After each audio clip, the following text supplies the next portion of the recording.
there, welcome to Kivumbi 2017. Just a couple of hours before we get to the 2017 general election where Kenyans will decide who exactly is going to be the next president. We are covering this for you in a way only we can here at KTN News. Allow me to just mention that we have a team all over the country just focusing on this particular election, trying to make sure you understand and know everything that is happening all around you. So we have Victor Ogale, who's keeping an eye on what's happening for us in Baringo. You have Mashirima Kapombe, who's at the coastal region, and you have Duncan Haimba in Busia. And we also have Mary Kilobi in Sharon Mamanyi in Kisumu. Joy Doreen Bira is looking at the online conversation. What are people saying online? What sort of conversation are they having? Joy, can you hear me? Yes, I can hear you, Linda. And indeed, there's quite a lot of conversation going on online. And the major one right now, or right about this hour, is that major supermarkets are to close on election day. In fact, if you take a look at Twitter here, Uchumi already said that they're not going to open tomorrow. That's going to be election day. They will remain closed for elections. And the same thing with Naivas Supermarket as well as Carrefour. So we're actually seeing a bit of a rush here with a number of shoppers. Take a look at this, Linda. Quite a number of people going out there and shopping. You can't actually, rule out the fact that most of them are just shopping because of the fact that tomorrow is just going to be election day. So they don't want to actually miss out on what it is their requirements are. So I guess we'll be keeping tabs on what exactly Kenyans are saying and why exactly there is this shopping rush. Joy, can you hear me? Also taking a look at what the observers are saying. Joy, yes, listen, Linda. Did you go shopping? Yes, I did yesterday. Matter of fact, there was quite a bit of a rush at Carrefour yesterday where one of the presidential candidates was Raila Odinga, who also went, to do some last-minute shopping, I guess, and also have some spare time with his grandkids. I was there when he arrived. When he arrived, I was getting out. But you can imagine that people are actually doing quite a bit of shopping. Okay. Apart from the supermarkets, today I was at Aga Khan, and a couple of hospitals have also made it very clear that they'll be closed tomorrow. So maybe you need to find where else you can go in case you want to shop, in case you need medical attention. This is Kivumbi 2017. Thank you for joining us. I have a very prominent panel in studio with me. We have a couple of hours to go, actually 9 hours to go to the August 8th general election that we have been talking about for a very long time. So in studio, I have Daisy Amdani, who's the National Coordinator Steering Women Committee. Thank you so much for joining us this evening. Thank you. Next to her, we have Ambassador Jack Tumwa, former ACK Commissioner. Sir, thank you for your time. Thank you for the All right, invitation. next to him, we have Dr. Alex Wete, Director, East African Institute, Aga Khan University. Sir, thank you for your time. Good to have you in studio. So allow me to begin with a focus on a press briefing that President Uhuru Kenyatta had just a couple of hours ago. And Daisy, just before we listen to what the president said, there are those who seem to think it was a rallying call from the commander-in-chief, just telling people, whichever way this election goes, we have a country to protect. What are your thoughts about what he said? Did you listen to what he said? I actually didn't. I caught a little bit of it. And I think, well, there's a lot of fear. There's been a lot of fear and scaremongering. And I think it's indeed, important for our leaders to make that clarion call and give the assurance to the people. For whatever reason, despite all the peace messaging and everything, people are still concerned about, the situation. And many people, I'm actually quite surprised at how many people have, been just leaving in droves and shopping, like the world is coming to an end. I actually gave up. I wanted to pick up a few things. I tried going to the store twice. Yeah. And it was ridiculous. So I was like, you know what? I'll do this after elections. Oh, okay. I'm hoping you'll get some stuff on the shelves. Ambassador, this is the president, a couple of hours to the election. How much of a difference do you think that presser made? Yeah, it was a rallying call. I wish it came in a little earlier. How early? Well, if you listen to some of the things he said, one could be tempted to think that he was still in the campaign mood. And yet, campaign, as far as we know, stopped on a Friday. But still, like my sister said, as a commander-in-chief, he cautioned us to have peaceful elections. By the way, the leader of NASA also had a similar statement some time back when told Kenyans to go and vote for whoever they want to vote, but vote peacefully. I think a call, given Actually, the fear at the that end we're of the having. presidential debates? Yeah, that's what he said. He actually made the same. Given the fear that we have in the country, which I think we're going to have a free and fair elections, peaceful elections. I think Kenyans should be prepared psychologically like that so that we don't justify anything that may come into the contrary. Okay. Could we listen to what the president had to say today, please?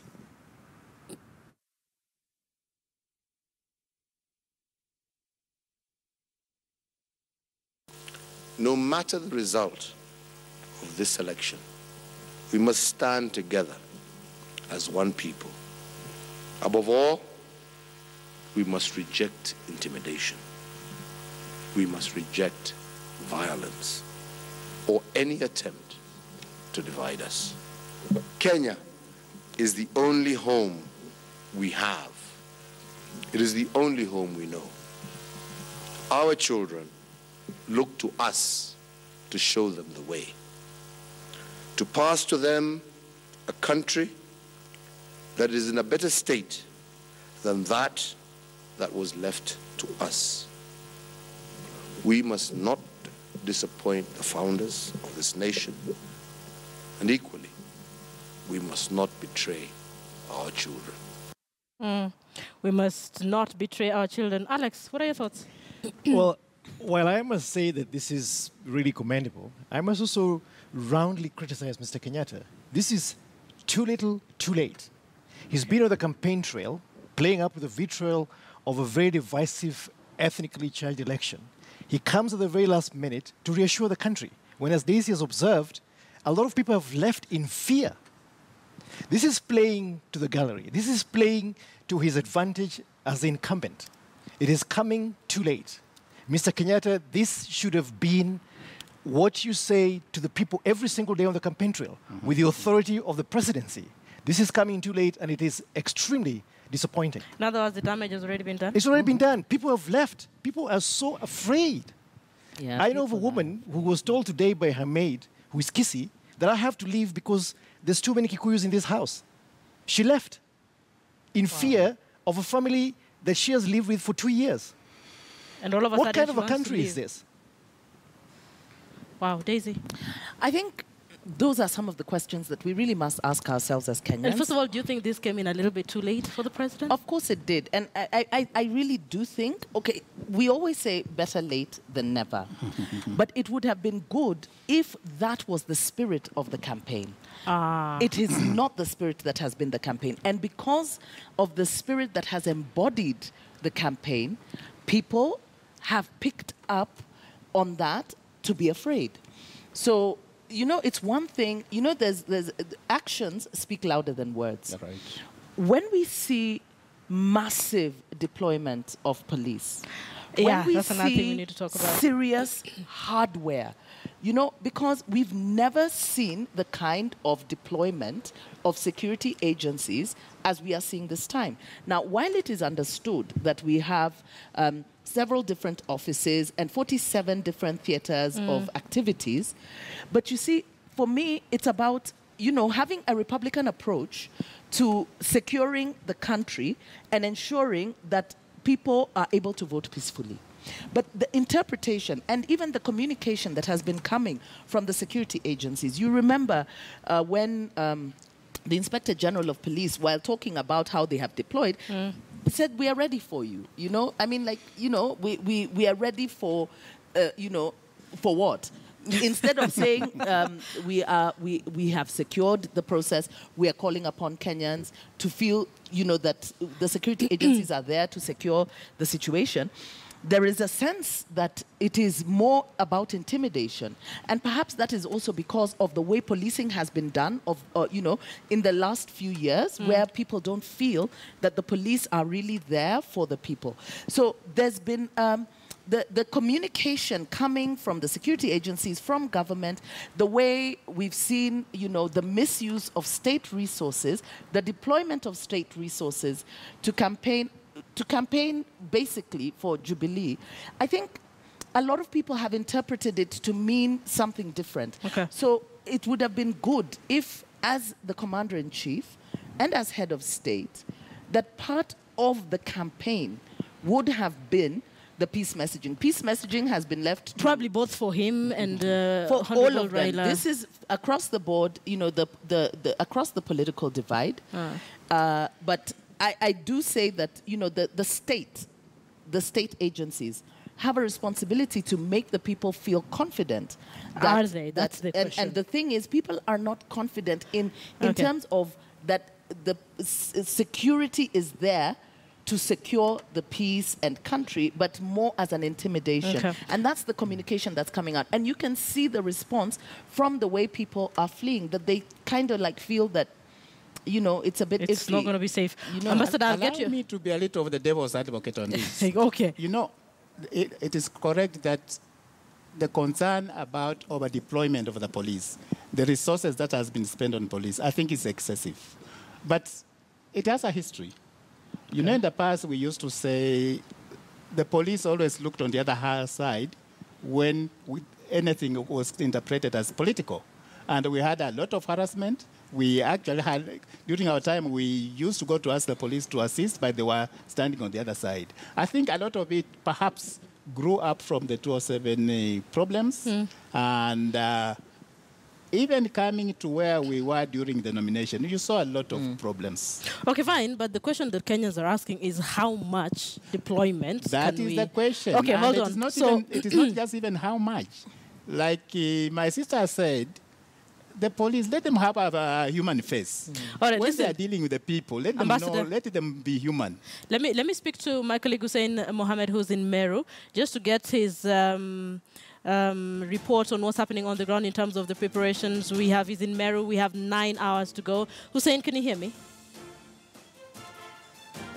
Yes, Linda, I can hear you. Hussein, talk to me about the preparations that are on the ground. You're in a very noisy place, though.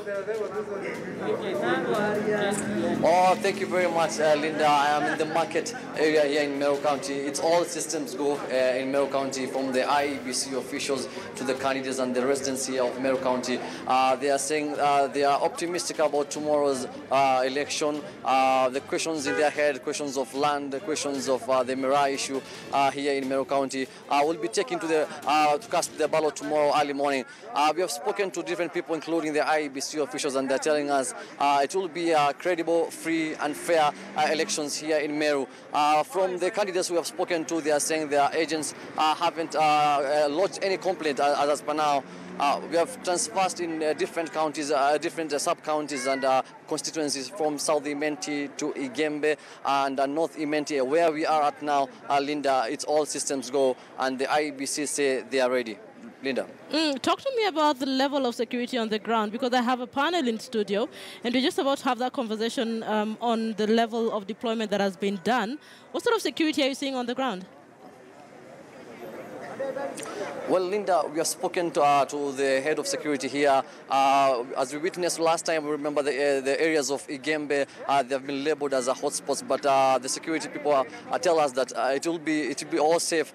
We have seen a contingent of police officers from different places, including the NYS. We have also the KFS, which is the Kenya Forest Service. We have the APs and the police officers from Meru County. They are all here in a bid to make sure that the election security is safe and the IEBC officials are okay during this process. Linda. Hussein, thank you. Keep an eye on what's happening there for us. Of course, we'll keep crossing over to you just to understand and to know what's happening on the ground. We have a few hours to go to the election. Thank you so much. So, in studio, Ambassador, you're saying you want to be the devil's advocate just a little bit, because looking at what happened in 2007, maybe we need this. As I said, 2007, we had lots of problems. And it was not that it came at the elections. I think it was something that has been building, and it blew up at the election time. It all has to do with the indiscipline we have in our political systems. And unless we find time to address that, it is going to be extremely difficult. We suggested when we were at the ACK that we have a political party system, appointed the registrar of political parties, And her work was supposed to assist in registering, regulating, and monitoring the activities of political parties. At least we were thinking of how do we get some discipline into our system. Unfortunately, the lady was appointed. She is given an office, no resources. She has been in acting capacity for all this time. So really, the political parties have remained exactly what they were during that time. That is why we end up during elections with 67 or so much political parties. If I were to ask how many of those political parties qualify in terms of the regulation of or the constitution, hardly any. But they are there.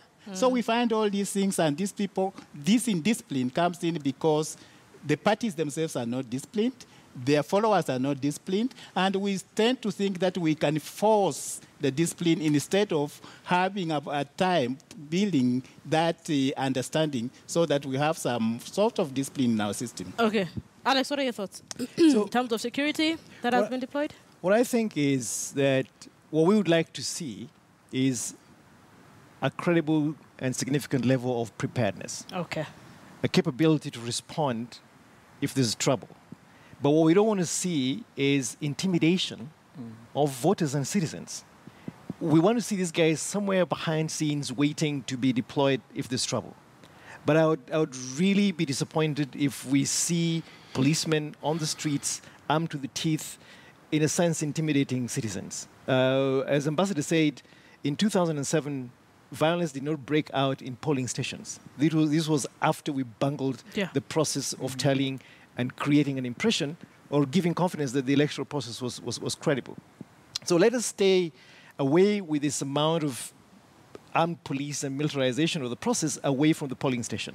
Let people vote peacefully and let policemen use the intelligence that they have to respond robustly and expediently whenever there is trouble, but not when there is no trouble. People should So you want to know that we have enough security personnel, but you don't want to see them on the street. I don't want to see them, but I want to know. I want reassurance from Boynet and from Dr. Matiang'i that they will respond robustly whenever there is trouble. That you can vote and be free and go home and no one will attack you. But if anybody attacks you and you raise an alarm, they will show up and rescue you. Maybe I can play what Matiang'i had to say, the acting CS Interior today.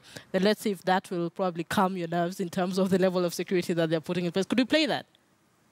I have heard and I've observed people saying that we have deployed more security resources in some parts of the country than others. It's not true.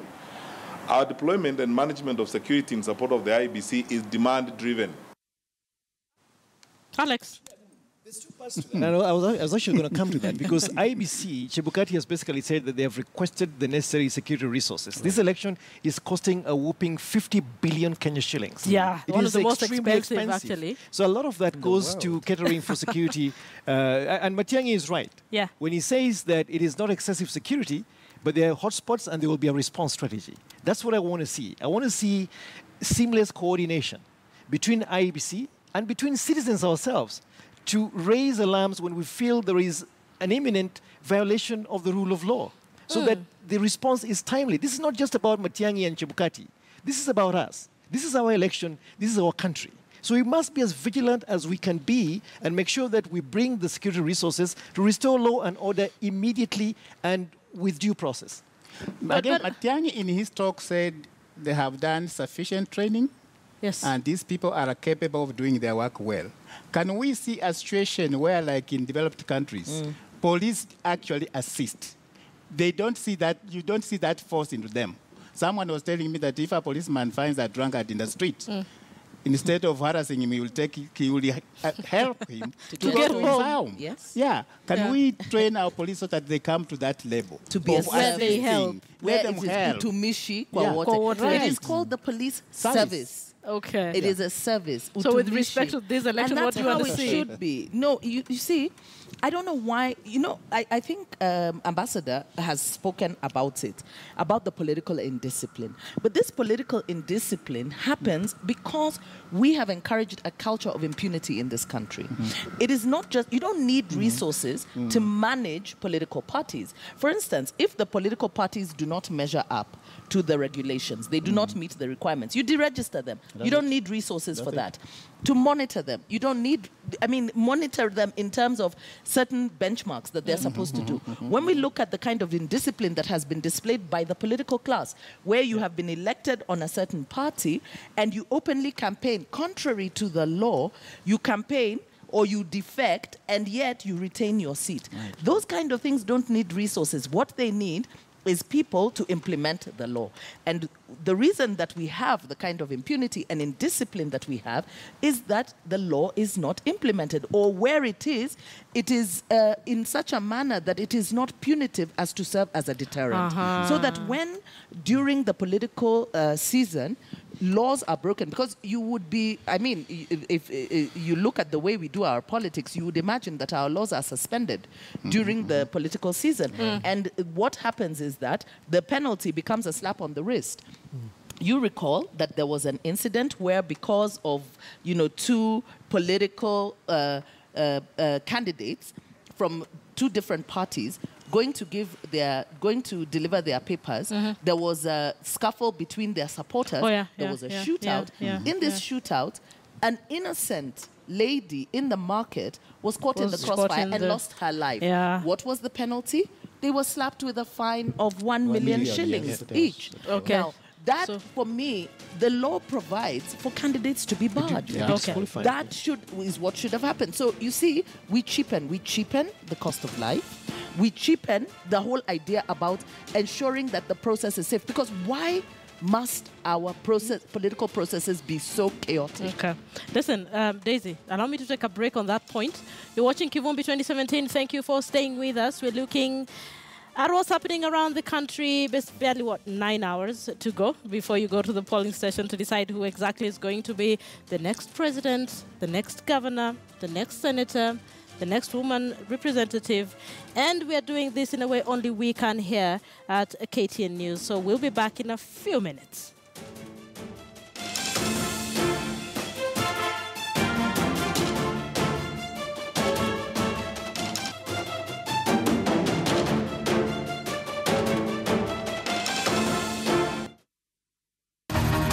Kivumbi 2017.